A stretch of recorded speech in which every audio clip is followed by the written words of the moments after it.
Morreu o Papa Francisco. E agora, milhões se perguntam. Ele era mesmo o último Papa da história?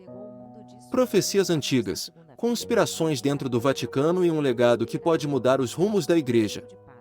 Este é o mundo de perspectivas, onde você vai entender quem foi Jorge Mário Bergoglio, o homem que virou Papa, e talvez, o último. Jorge Mário Bergoglio nasceu em Buenos Aires, Argentina, em 1936. Em uma família de imigrantes italianos, cresceu em meio à simplicidade, em um bairro de classe média. Desde cedo, mostrava inteligência, sensibilidade e um certo gosto pela liderança. Mas ninguém imaginava que aquele garoto seria um dia o líder de mais de 1 bilhão de católicos. Antes de entrar no seminário, Bergoglio viveu como qualquer jovem argentino.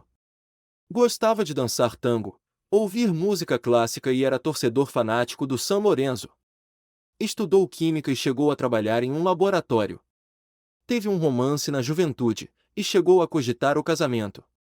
Mas aos 21 anos, uma pneumonia grave o levou a uma internação de risco. Naquele momento de fragilidade, teve uma experiência espiritual profunda.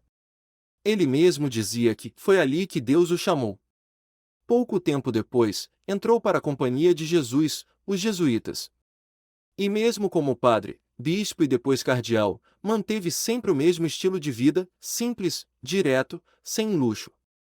Durante o papado, ele mantinha hábitos curiosos, lavava os próprios sapatos, fazia suas ligações pessoalmente e gostava de cozinhar. E mesmo com o título de Papa, continuava dizendo: "Sou apenas um pecador que Deus olhou com misericórdia." Em 2013, depois da renúncia de Bento XVI, Francisco foi eleito. Se tornou o primeiro Papa latino-americano e o primeiro jesuíta a ocupar o trono de Pedro. Mas ele chegou com ideias que mexeram nas bases do Vaticano. Recusou morar no Palácio Papal. Preferia ficar na Casa Santa Marta, uma residência simples, onde vivia como qualquer outro padre.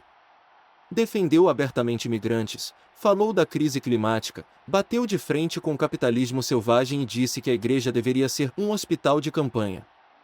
Foi o primeiro Papa a dizer publicamente que os homossexuais não deveriam ser julgados. Suas ideias causaram choque na ala mais conservadora da Igreja. Francisco foi acusado de comunismo, herege e até de ser o anticristo disfarçado. Houve resistências internas, sabotagens veladas e vazamentos de documentos. Ele tentou reformar o Banco do Vaticano, mudar o papel das mulheres e enfrentar escândalos de abusos, mas cada avanço era seguido de pressão contrária. Mesmo assim, ele seguiu. Com gestos, com palavras e com coragem. Com sua morte, o Vaticano entra em sede vacante. Os cardeais do mundo inteiro se reúnem no conclave, e lá dentro, em segredo, escolhem quem será o novo sucessor de Pedro. Enquanto isso, o mundo inteiro observa: será que vem aí um Papa conservador, ou alguém que continue o caminho de Francisco? Francisco talvez não tenha conseguido mudar tudo, mas mudou a forma como o mundo olha para o papado. Acolheu os rejeitados, abriu diálogo com outras religiões, e disse frases que ninguém esperava ouvir de um Papa. Deixou uma igreja em transformação. Dividida, sim, mas também mais aberta. Francisco foi coerente até o fim. Recusou ser enterrado nas tumbas dos papas. Pediu um enterro simples, longe dos holofotes, na Basílica de Santa Maria Maior, onde tantas vezes rezou em silêncio. Um gesto que resume sua vida: humildade, serviço e fé. Em março de 2020, o mundo estava em silêncio. As ruas vazias, os países fechados, e o medo tomava conta das pessoas por causa da pandemia. Foi nesse momento que o Papa Francisco protagonizou uma das cenas mais marcantes da história moderna da Igreja. Sozinho. Em uma praça de São Pedro completamente vazia e sob a chuva, ele celebrou uma missa histórica, transmitida ao vivo para milhões de pessoas pelo mundo. Com voz cansada, mas firme, ele disse: "Senhor, não nos deixes à mercê da tempestade." Ali, Francisco não era apenas o líder da Igreja. Era um símbolo de esperança em meio ao caos. Uma imagem que ficou gravada para sempre: o Papa, de branco, caminhando só, em uma praça escura, representando toda a humanidade em oração. Agora, chegamos à parte mais simbólica e misteriosa. Existe uma profecia atribuída a São Malaquias, do século XII. Ela lista 112 papas, cada um com uma frase enigmática.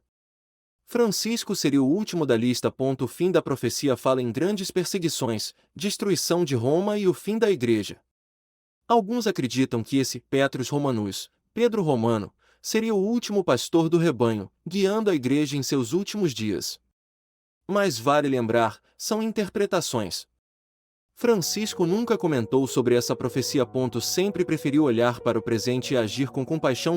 E talvez, justamente por isso, tenha sido um dos mais humanos entre os papas. Comenta aqui o que achou do vídeo. Curte, se inscreve e ativa o sininho. Você está no mundo de perspectivas. Até a próxima!